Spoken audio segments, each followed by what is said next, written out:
말씀 열왕기상 10장 14절로 29절입니다. 어제 새벽에 14절로 29절입니다. 솔로몬의 세입금의 무게가 금 666달란트요 그 외에 또 상인들과 무역하는 객상과 아라비아의 모든 왕들과 나라의 고관들에게서도 가져온지라. 솔로몬 왕이 쳐서 느린 금으로 큰 방패 200개를 만들었으니 매 방패에 든 금이 600세겔이며 또 쳐서 느린 금으로 작은 방패 300개를 만들었으니 매 방패에 든 금이 3만에라. 왕이 이것들을 레바논 나무 궁에 두었더라. 왕이 또 상아로 큰 보좌를 만들고 정금으로 입혔으니 그 보좌에는 6층계가 있고 보좌 뒤에 둥근 머리가 있고 앉는 자리 양쪽에는 팔걸이가 있고 팔걸이 곁에는 사자가 하나씩 서 있으며 또 12사자가 있어 그 6층계 좌우편에 서 있으니 어느 나라에도 이같이 만든 것이 없었더라. 솔로몬 왕이 마시는 그릇은 다 금이요 레바논 나무 궁의 그릇들도 다 정금이라. 은 기물이 없으니 솔로몬의 시대에 은을 귀히 여기지 아니함은 왕이 바다에 다시스 배들을 두어 히람의 배와 함께 있게 하고 그 다시스 배로 3년에 한 번씩 금과 은과 상아와 원숭이와 공작을 실어 왔음이더라. 솔로몬 왕의 재산과 지혜가 세상의 그 어느 왕보다 큰지라. 온 세상 사람들이 다 하나님께서 솔로몬의 마음에 주신 지혜를 들으며 그의 얼굴을 보기 원하여 그들이 각기 예물을 가지고 왔으니 곧 은그릇과 금그릇과 의복과 갑옷과 향품과 말과 노새라. 해마다 그리하였더라. 솔로몬이 병거와 마병을 모으매 병거가 1400대요 마병이 12,000명이라. 병거성에도 두고 예루살렘 왕에게도 두었으며 왕이 예루살렘에서 은을 돌같이 흔하게 하고 백향목을 평지에 뽕나무같이 많게 하였더라. 솔로몬의 말들은 애굽에서 들여왔으니 왕의 상인들이 값주고 산 것이며 애굽에서 들여온 병거는 한 대에 은 600세겔이요 말은 한 필에 150세겔이라. 이와 같이 햇사람의 모든 왕과 아람 왕들에게 그것들을 되팔기도 하였더라. 아멘. 예. 오늘 본문에 보시면 솔로몬이 이룬 업적 속에 그 백성의 삶의 현주소가 생략되어 있습니다. 나라는 번영하고 왕은 그렇게 부귀영화를 누렸는데 구국강병의 나라로 만들었는데 과연 백성들은 어땠는가 하는 그런 내용은 좀 빠져 있습니다. 지금 우리 시대를 물질주의 시대라고 얘기를 하고 있습니다. 물질 만능주의 시대죠. 그래서 사람의 그 생명을 경시하는 것이 문제입니다. 재산과 권력이 성공의 척도가 됩니다. 근데 세상에서는 생명, 특히 참 연약한 자들은 외면당하고 잊혀지기가 쉽습니다. 그래서 솔로몬이 이룬 이 화려한 업적이 쭉 이제 나열이 돼서 기록이 되어 있는데 백성을 위한 정책은 찾아보기가 좀 어렵습니다. 솔로몬이 이룬 영광이 얼마나 큰지를 쭉 얘기를 하고 있습니다. 스바 여왕의 말처럼 그의 영광은 정의와 공의의 통치의 결과였을 수도 있습니다. 상당히 그런 면이 있죠. 그리고 솔로몬의 이름의 그 뜻처럼 이 평화라는 뜻이거든요. 평화라는 뜻이 담겨 있는데 전쟁은 그치고 평화의 시대가 도래했습니다. 모든 것이 풍요로운 번영의 시대가 개막이 됐습니다. 아무래도 백성들도 다른 시대보다 잘 먹고 잘 살았을 수도 있습니다. 그러나 다른 시대에 비해서는 그렇지만 우리가 뭐 며칠 동안 생각해 본 대로 건축하느라고 20년을 보냈는데 거기에 백성들이 얼마나 그 소위 혈세를 냈겠습니까?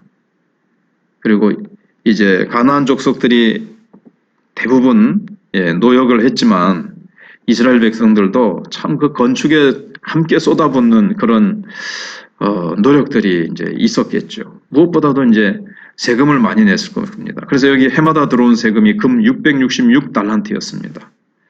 666이 보여주는 건 뭡니까? 인간의 숫자거든요. 인간의 숫자 가운데 최대치의 상징입니다. 그러나 666은 늘 부족한 인간의 수를 상징합니다. 그래서 아무리 돈을 많이 번 부자에게 기자가 가서 인터뷰해서 돈이 얼마나 만족하십니까? 돈이 얼마나 더 있으면 되겠습니까? 그러면 조금만 더. 아무리 가져도 조금만 더. 늘 부족함을 느낀다는 거죠. 그렇지만 이 666이라는 숫자는 하나님의 통치를 뜻하는 777이라든가 7이라는 완전수에는 미치지 못합니다. 그래서 솔로몬은 위대한 인간인 것은 맞지만 하나님의 마음에 합하지는 못한 것이 아닌가 우리가 생각해 볼 필요가 있습니다. 다윗은 인간이기 때문에 죄도 지었고 실수도 했고 부족함이 있죠. 근데 왜 하나님의 마음에 합합니까? 자기의 부족함을 알고 늘 하나님 의지하고 늘 하나님 앞에 나아갔거든요. 그런데 솔로몬은 하나님 앞에 나아가서 정말 하나님을 찾고 사슴이 시냇물을 찾아 갈급하지 내 영혼이 주를 찾기에 갈급하니이다. 이 잠언서라든가 솔로몬이 지은 어떤 글에 보면 그런 게 찾아볼 수가 없습니다. 그냥 하나님이 부어주신 그 축복 속에서 부귀영화를 최고로 누린 것은 맞는데 그러나 그것은 얼마나 부족하고 그것만으로 안 되는지 그래서 전도서를 쓰면서 헛되고 헛되으니 모든 것이 헛되도다. 헛되고 헛되며 헛되고 헛되니 모든 것이 헛되도다. 이 세상의 부귀영화를 붙잡는 것이 바람을 잡는 것과 같다. 이걸 이제 솔로몬이 이제 깨닫게 되죠. 결국 하나님인데 하나님을 붙잡고 하나님으로 부여해야 되는데 하나님이 주신 축복으로 아무리 부여해도 그것은 이 땅 위에서는 그렇다 하는 것을 깨닫게 됩니다. 그 다음에 이제 성경은 왕의 법도를 설명을 하지요. 병마를 많이 두지 말아라. 신명기에. 그 다음에 성경을 이렇게 등사한 것. 그때 이제 베낄 수밖에 없겠죠. 복사한 거를 옆에 두고 늘 말씀을 읽고 또 많은 병거를 얻기 위해 애굽으로 내려가지 말라 그랬습니다. 많은 아내를 두지 말라. 많은 은금을 소유하지 말라 그랬습니다. 근데 말을 막 수입해다가 주변의 다른 왕들에게 막 이게 되팔았다 그랬거든요. 주위의 왕들을 강력한 왕이 되게 하지 말라. 이런 말씀이 있는데 이 솔로몬이 번성하니까 내가 이렇게 번성했는데 누가 감히 쳐들어오랴 이랬는지 정략 결혼 다 했죠.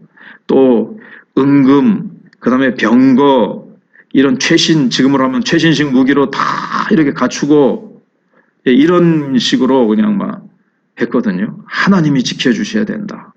하나님이 아니면 안 된다. 이런 것이 없으니까 결국 나중에 하나님으로부터 이게 이제 마음이 많이 떠나 있으니까 우상에게 쉽게 빠졌다고 이제 보아집니다. 뿐만 아니라 솔로몬의 영왕 이면에는 백성이 등장하지 않습니다. 군사, 경제, 외교, 문화 여기에 있어서는 전대미문의 업적을 이루었지만 그 과정에서 백성의 삶은 어떠했을까?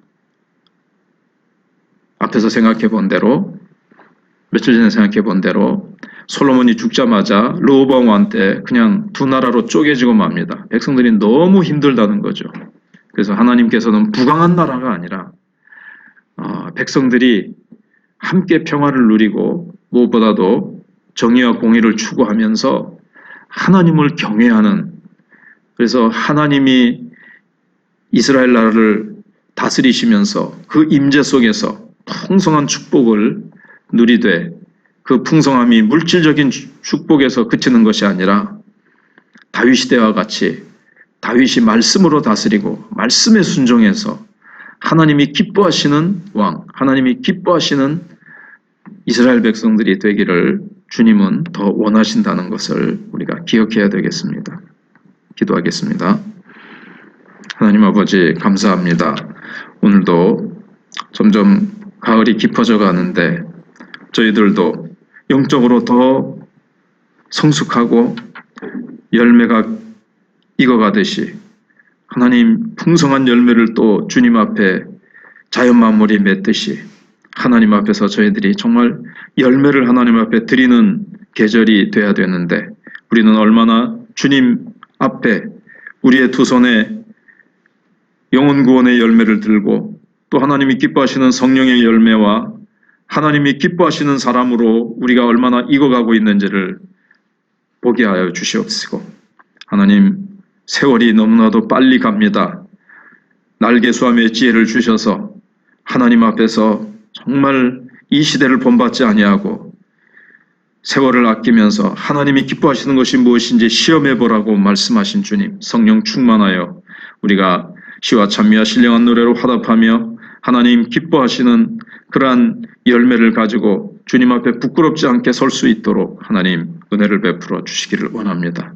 세상에 눈에 보이는 것 아무리 많이 쌓아두어도 그것은 666, 늘 부족하고 그것으로는 하나님의 완전수에 미치지 못하며 하나님이 다스리셔야 되고 우리가 하나님께 붙잡혀야 되고 하나님이 우리를 다스리셔야 거기에 참된 평강과 부요함과 하나님이 우리를 붙들어 주시고 보호하시고 하나님이 모든 것을 공급해 주신다는 여호와 이레의 신앙을 가지고 그렇게 다윗과 같이 하나님의 마음에 합한 자로 서기를 원합니다. 하나님께서 환우들을 기억하셔서 이명숙 세신자, 강동철 집사님, 또 최삼력 권사님 비롯해서 건강이 좋지 못한 우리 환우들을 기억해 주시고 다음 세대를 기억해 주시옵소서. 교회 학교를 주님께서 기억해 주시고 또 중고등부를 잘 가르칠 수 있는 또 가르치고 있는 교사들 또 더욱더 체계적으로 더 이들을 말씀으로 잘 양육하시고 사랑과 기도로 이들을 키워서 하나님께서 쓰시는 귀한 믿음의 사람들로 세워질 수 있도록 은혜를 베풀어 주시옵소서. 우리가 추수감사절을 또 목표로 해서 또 우리가 전도에 힘쓰고 또 연말까지 우리가 복음을 증거하고 아니 우리가 늘 항상 깨어서 때를 어떤지 못 어떤지 말씀 전하기를 복음 전하기를 예수 자랑하기를 힘쓰는 저희들이 될 수 있도록 하나님 함께해 주시길 원합니다. 지금 고신총회가 여러 가지 복음병원이나 고신대학교나 여러 가지가 위기 속에 있습니다. 하나님 위기를 기회로 바꾸게 하시고 하나님 앞에 기도하게 하여 주시옵시기를 원합니다. 헌신의 사람들이 점점 사라져가고 있는 이 시대에 신학교와 또 한국교회 또 모든 각 합동이든 통합이든 총회들이 다 여러 가지로 참 하나님 앞에 아름다운 모습들이 점점 없어져가고 교회는 약화되어가고 있는 이때에 하나님 정말 우리를 불쌍히 여겨주시고 회개 운동과 기도 운동이 하나님 앞에 미스바의 회개 운동처럼 하나님 앞에 그렇게 나아갈 수 있도록 주님께서 이끌어 주시옵소서. 감사드리오며 예수님 이름으로 기도하옵나이다.